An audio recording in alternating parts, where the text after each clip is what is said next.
Black میل کر کے قربانی کا بکرے بنا کے افغانستان میں USSR کے خلاف استعمال کرتے تھے. نعرہ ہم اسلامی ملک ہے، رشیا اسلام مطلب جو کمیونسٹ آئیڈیالوجی ہے بالکل اسلام کے خلاف ہے. اس وجہ سے ہم اس کو ڈیفیٹ کرنے کے لیے اس کو ساتھ دے رہے ہیں. اور اس کا مطلب سلوگن تھا، کیونکہ جو سب کچھ ہے وہ بالکل ہارورڈ یونیورسٹی میں تیار ہو کے پاکستان کی جو ایکسپیریمنٹ لے گئے. پاکستان ایکسپیریمنٹ لیب ہے، جو کچھ بھی ہو پاکستان پہ اپلائی کرتے اپلائی بھی کیا ہوا.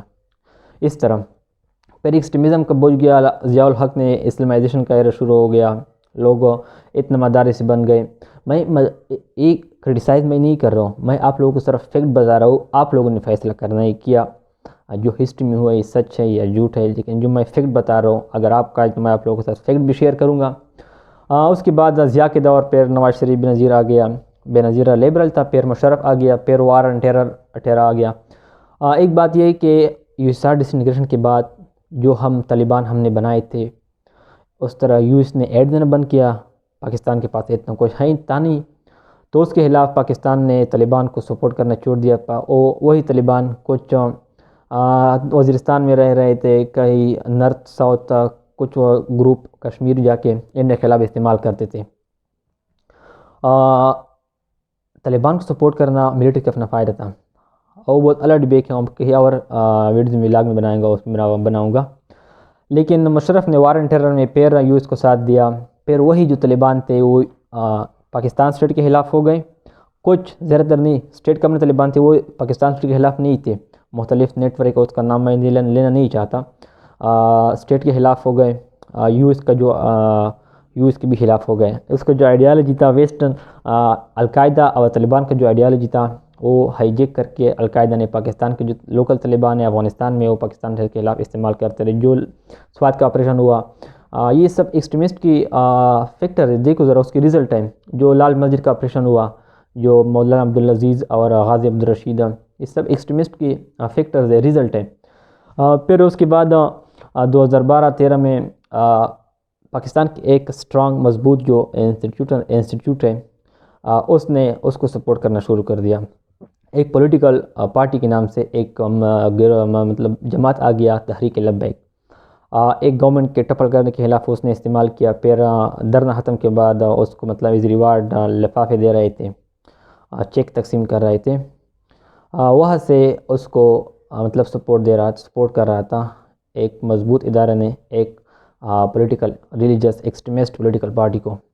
اس نے یہ نہیں سوچا کہ اس کو مستقبل کیا ہوگا، پاکستان پہ کیا فیکٹر ہوگا، لیکن اس اپنے انٹرسٹ کے لیے صرف ایک انسٹیٹیوٹ انٹرسٹ کے لیے وہ سب کچھ کر رہے تھے. اس نے یہ نہیں سوچا کہ مستقبل اس کا کیا ہوگا پاکستان کا. پھر وہی جماعت جو فرانس میں رسول اللہ صلی اللہ علیہ وسلم کے گستاخی کے اس کے خلاف پھر وہ نکل گئے، تو کہہ رہا تھا کہ فرانس کے سفیر نکلے. وہ اتنے مضبوط تھے کہ اسٹیٹ کا جو ریٹ تھا وہ چیلنج کرنا شروع کر دیا اس نے. State under the state with in the state میں پاکستان کا جو کنسیپٹ ہے بالکل ٹھیک ہے. کچھ جو مضبوط انسٹیٹیوٹ تھا وہ تو سامنے سے بیک سے وہ سپورٹ کر رہا تھا. جو موجودہ جو اسٹیٹ سامنے اس کا بھی ایک بیان دیتا کہ بونگے مارتے تھے ہم جو ریٹ کا جو چیلنج کرے گا وہ وی ول آئرن ہینڈ استعمال کریں گے اس کے ساتھ.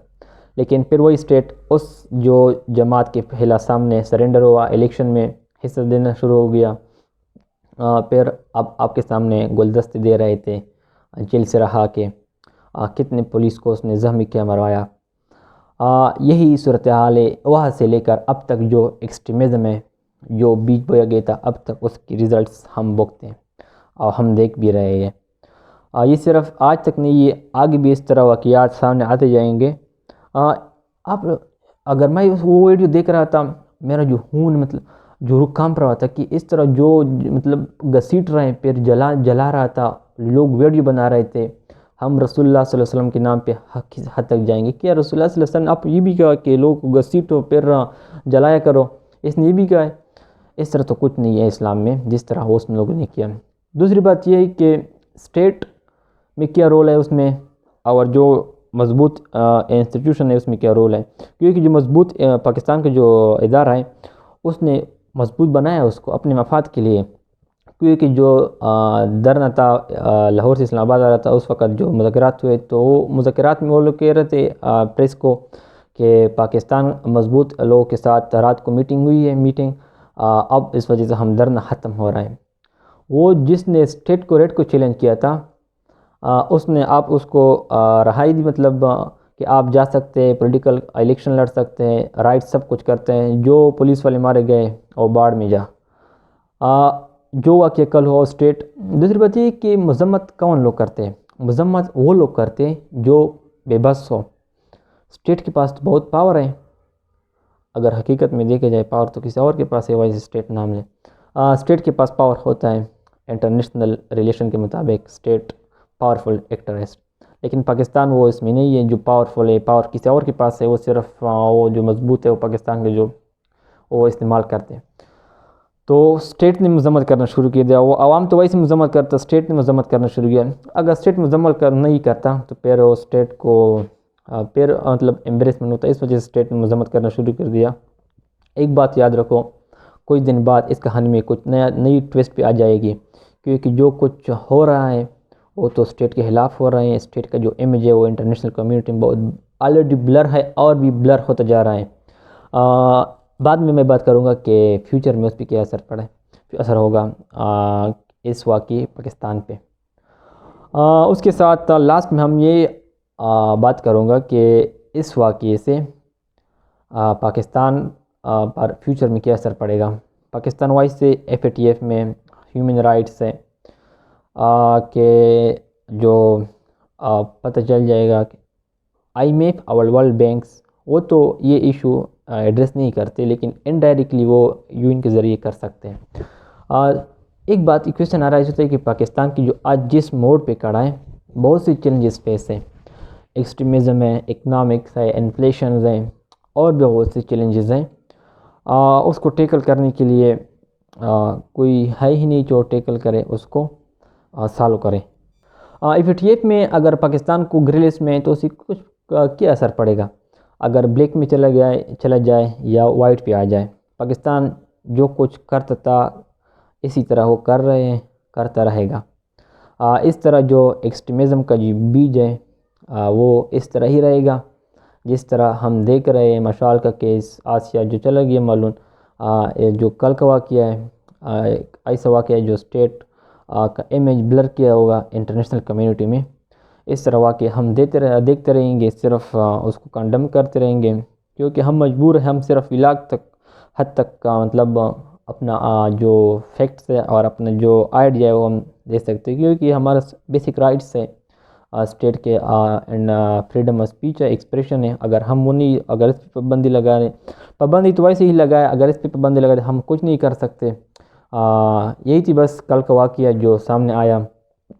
اس کے بعد اور ٹویسٹ نظر آئیں گے، پنجاب پولیس جس طرح بے بسی کا مظاہرہ کر رہے ہیں، اسٹیٹ جس طرح ایمبیرسمنٹ مذمت کر رہا ہے، اور جو مضبوط ادارہ ہے وہ تو ویسے اس کے خلاف جا نہیں سکتی، کہ اگر وہ اس کے خلاف جائے گا تو وہ جماعت ہوگا، وہ اس کے خلاف جائے گا، پھر تو کچھ اور نکل جائے گا۔ اس وجہ سے یہ کچھ دن تک ہوگا، پھر سب آرام سے نارمل روٹین پہ آ جائے گی۔ Thank you.